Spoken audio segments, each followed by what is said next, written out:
Assalamualaikum warahmatullahi wabarakatuh. Waalaikumsalam Waalaikumsalam warahmatullahi warahmatullahi. wabarakatuh. Selamat siang Bu Eka, Bu Tias. Selamat Selamat siang, Bu siang, Bu Ika. Gimana Fauzia. kabarnya Bu? Alhamdulillah Alhamdulillah sehat. Alhamdulillah sehat. sehat semua ya. Baik, pada kesempatan kali ini kita akan melakukan praktek coaching ya Bu ya. Iya, Jadi untuk sesi kali ini saya bertindak sebagai observer, kemudian Bu Eka sebagai coach, dan Bu Tia sebagai coaching. Oke, sebelum kita melaksanakan praktek coaching ini, ada beberapa hal yang ingin saya sampaikan kepada Bu Eka ya, selaku coach nanti. Jadi di sini kita akan melaksanakan praktek coaching dengan alur Tirta. Jadi saya ingin mengetahui rubrik penilaian yang Ibu gunakan dalam praktek coaching nanti itu yang seperti apa? Baik Silakan Bu Bu Eka. Fauzia, terima kasih sebelumnya.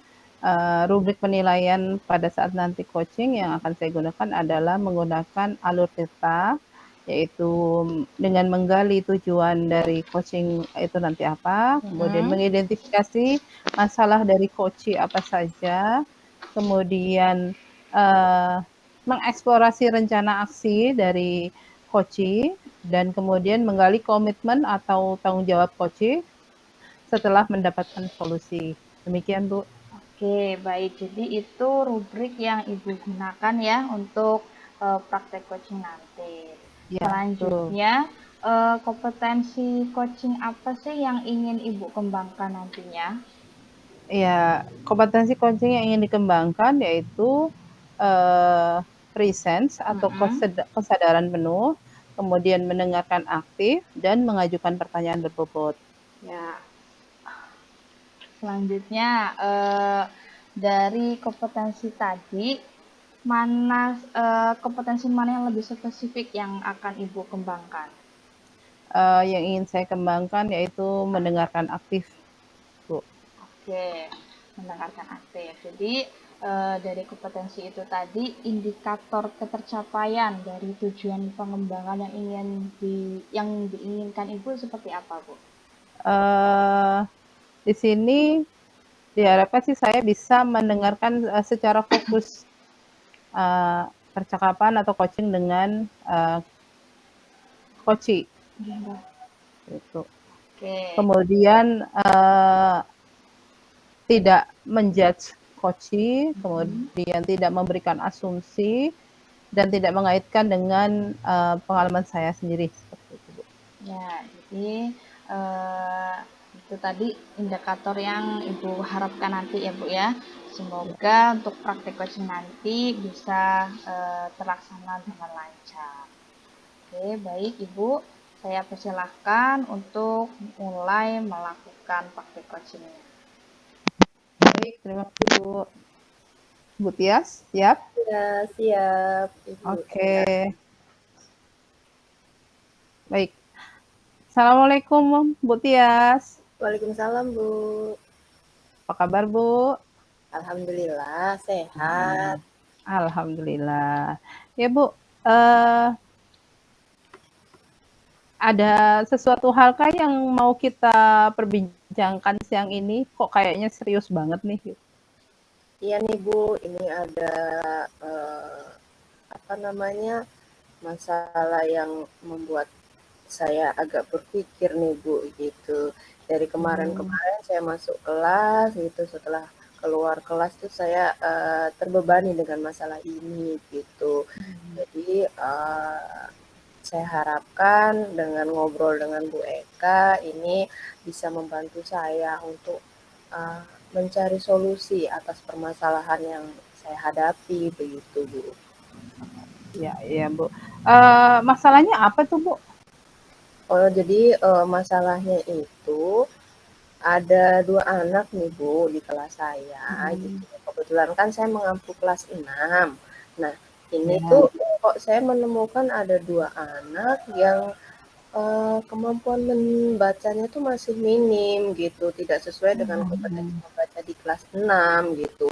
Bahkan itu ketika mereka berdua itu menjawab pertanyaan, itu tuh, tidak membentuk kata gitu loh, Bu. Jadi sulit untuk dicerna gitu. Kemudian kalimatnya juga, tidak gimana ya, tidak terbaca lah gitu. Jadi artinya ketika kita menanyakan A, jawabannya B gitu. Jadi sulit gitu untuk menilainya gitu sih. Oke, jadi permasalahan Ibu adalah adanya siswa yang kemampuan membaca dan menulisnya itu masih minim gitu ya Bu ya? Iya benar. Nah, sehingga membuat mereka jadi sulit untuk mengikuti pelajaran, Iya, memahami materi. memahami Ya, materi. seperti itu ya Bu ya. Oke. Iya benar.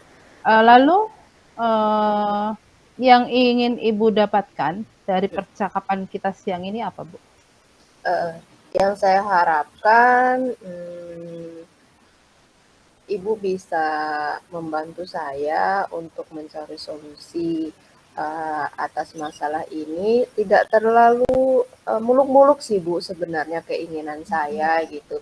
Saya itu hanya ingin kedua anak saya itu walaupun mereka kemampuan membaca dan menulisnya masih minim, tetapi mereka masih bisa mengikuti pelajaran di kelas gitu. Artinya tidak tertinggal banget lah gitu. Jadi kasihan juga ketika nanti mereka itu di kelas 6 yang sebentar lagi akan masuk SMP kalau tidak bisa mengikuti sama sekali kan kasihan gitu. Ya itu jadi keinginan saya ingin membantu mereka biar bisa mengikuti pelajaran gitu sih. Dalam skala 0 sampai 100 berkaitan dengan tujuan ya, tujuan yang Ibu tadi yang Ibu harapkan itu setelah percakapan kita ini, berapa skalanya di skala berapa nih yang Ibu harapkan untuk pencapaiannya? Yang saya harapkan pencapaiannya itu 80% lah Bu, kalau bisa gitu. Ya, bagus. Oke, kita kan tadi sudah tahu ya permasalahannya apa gitu. Kemudian cara atau solusi yang akan Ibu lakukan gitu, itu apa saja Bu? Solusi untuk permasalahan itu ya Bu ya? Ya, ada ide apa gitu Bu untuk mengatasi itu? Untuk mengatasi itu sebenarnya saya terpikir begini Bu, bagaimana pembelajaran itu di kelas gitu, saya tetap bisa mengajar atau intens ke mereka berdua tersebut, tetapi anak-anak yang lain tidak terbengkalai juga gitu, tetap bisa menerima pembelajaran secara penuh juga gitu, tanpa saya abaikan, seperti itu sih Bu, terpikir di saya seperti itu. Selain itu adalah itu berarti berkaitan dengan pembelajaran berdiferensiasi ya Bu ya. Selain itu apa Bu? Ada ide lain lagi tidak? Kalau untuk ide lain sih karena ini di kelas 6 ya Bu gitu. Ini sepertinya kalau di luar jam itu saya kurang ada waktu kalau untuk intens ke mereka berdua gitu.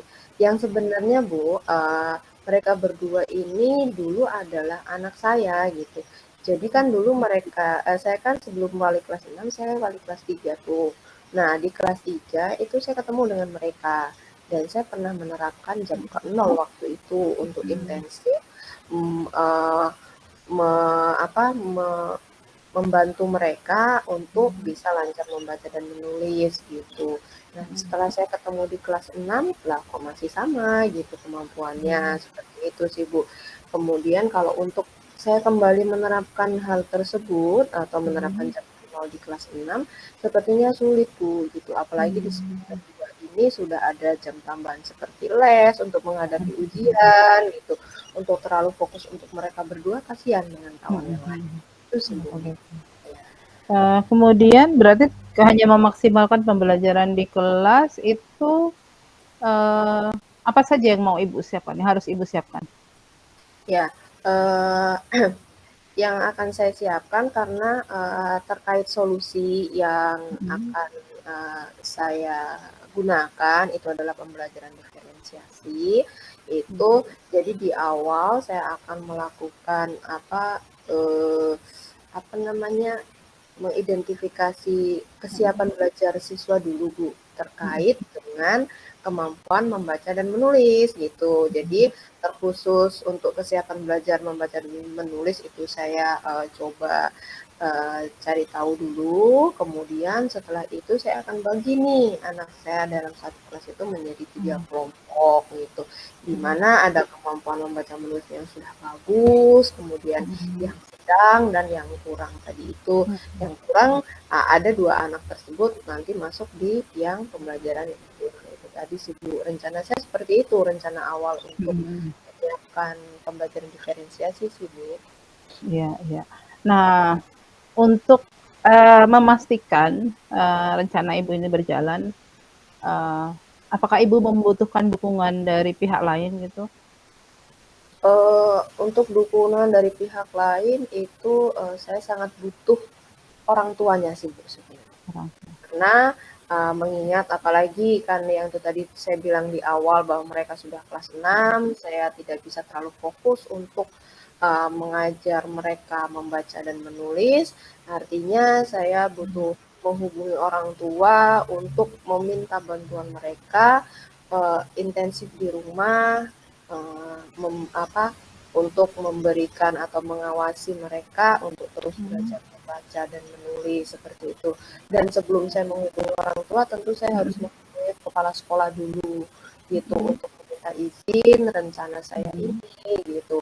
Apakah baik menurut kepala sekolah ataukah kurang baik atau mungkin beliau ada kebijakan yang lebih bagus dari ide saya seperti itu sih Bu. Oke, Bu. Jadi kita tadi sudah membicarakan tentang permasalahan Ibu juga sudah mengutarakan ide-ide Ibu gitu kan. Nah, setelah sudah menyusun rencana nih gitu, kira-kira kapan Ibu akan eksekusi gitu? Saya akan eksekusi di minggu depan Bu, rencana saya gitu. Saya akan menghubungi kepala sekolah dulu, saya akan menceritakan permasalahan yang saya hadapi, kemudian rencana-rencana yang saya pikirkan, seperti itu. Setelah itu dari kepala sekolah, baru kemudian saya akan menghubungi orang tua, mungkin karena kebetulan kami punya grup WA yang di situ ada handphone orang tua, mungkin saya akan menghubungi untuk meminta tolong lebih intensif lagi membantu siswa tersebut belajar membaca dan menulis di rumah. Kemudian saya akan menerapkan pembelajaran berdiferensiasi terkhusus untuk kesiapan belajar membaca dan menulis itu sih. Oke, Bu. Terus bagaimana cara Ibu memastikan gitu kalau rencana ini bisa berjalan? Untuk memastikan rencana ini berjalan, mungkin kita butuh untuk ketemu lagi kali Bu ya. Jadi setelah mungkin saya melakukan rencana-rencana kita yang kita bicarakan ini kurun waktu kurang lebih mungkin 3 atau 4 minggu gitu, kita ketemu lagi, kita bisa ngobrol-ngobrol lagi nih gitu, kita akan curhat-curhat lagi dengan Ibu, dan kira-kira menurut Ibu gimana nih gitu, kita sharing-sharing lagi, seperti itu sih Bu. Oke, boleh. Saya tunggu itu nanti berarti 3 atau 4 pekan lagi ya untuk kita lihat hasilnya seperti apa. Oke, baik. Dari ngobrol kita hari ini Bu, perasaan Ibu sekarang gimana? Saya lebih tenang sih Bu ya, saya lebih tenang, lebih bahagia, kemudian dan sudah tidak terlalu galau lagi lah Bu ya. Ya. Artinya oh ya bisa juga nih gitu kan membantu mereka berdua gitu dengan tidak mengabaikan yang lain lah. Iya. Lalu apa yang bisa Ibu simpulkan dari percakapan kita? Dari percakapan hari ini saya bisa menyimpulkan bahwa saya bisa membantu anak saya yang kemampuan membaca dan menulisnya kurang itu dengan menerapkan pembelajaran berdiferensiasi. Selain itu juga saya akan berkolaborasi dengan orang tua untuk membantu mereka mengawasi anak-anak belajar membaca dan menulis di rumah. Oke. Ucap Bu, semoga semuanya lancar ya. Amin, Baik, amin. ya. Baik Ibu, sepertinya cukup ya ngobrol-ngobrol kita. Oke, ya, benar. Kita ketemu lagi di pertemuan berikutnya, 3 atau 4 pekan lagi untuk kita sama-sama ngobrol lagi ya.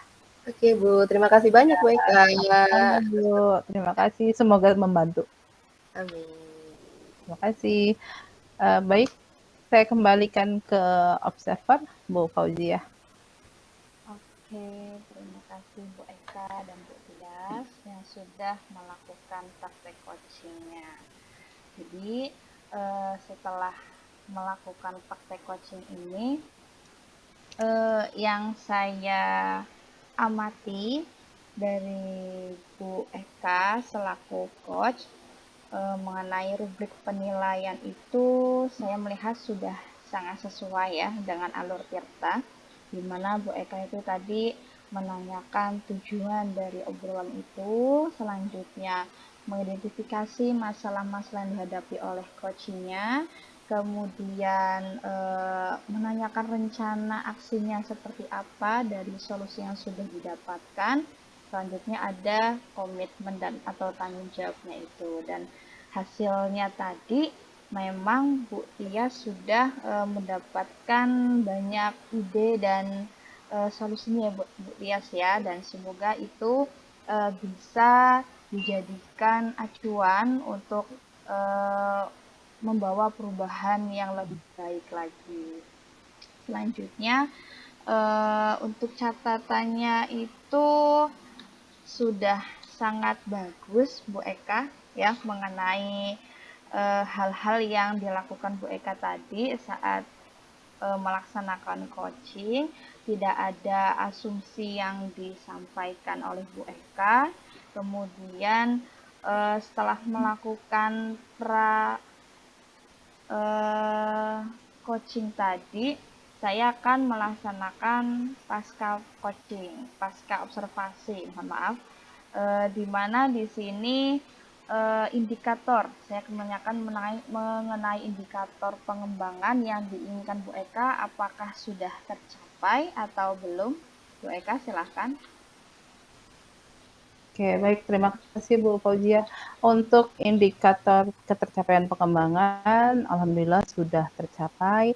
Saya tadi berusaha fokus untuk mendengarkan Bu Tias, kemudian dari situ saya bisa menggali atau memberikan pertanyaan-pertanyaan yang membuat Bu Tias mungkin bisa menggali ide-ide lah gitu untuk menyelesaikan permasalahan yang dihadapi. Seperti itu, Bu. Oke, selanjutnya untuk coaching kedepannya, kompetensi apa sih Bu yang akan Ibu kembangkan lebih dalam lagi? Kalau tadi kan mengenai mendengarkan penuh ya Bu ya, mendengarkan aktif ya. Nah di sini untuk iya. ya untuk selanjutnya itu kompetensi mana yang akan Ibu kembangkan? Yang ingin saya kembangkan lagi mungkin adalah bukan mungkin ya, maksudnya yang ingin saya kembangkan lagi adalah mengajukan pertanyaan berbobot, kemudian saya bisa lebih meningkatkan lagi presence dan mendengarkan aktif saya. Jadi mungkin membuat suasana jadi lebih nyaman ya, sehingga coach juga lebih bisa mengeluarkan ide-ide dan mendapatkan solusi atas permasalahannya. Oke, jadi memang kompetensi coaching itu semuanya kalau bisa kita kuasai ya Bu ya, agar hasil yang kita dapatkan juga maksimal dan suasananya pun menjadi lebih nyaman dan menyenangkan. Seperti itu. Baik, saya rasa cukup pertemuan kita pada kali ini. Sampai jumpa di pertemuan selanjutnya. Saya akhiri. Wassalamualaikum warahmatullahi wabarakatuh. Waalaikumsalam. Waalaikumsalam warahmatullahi wabarakatuh.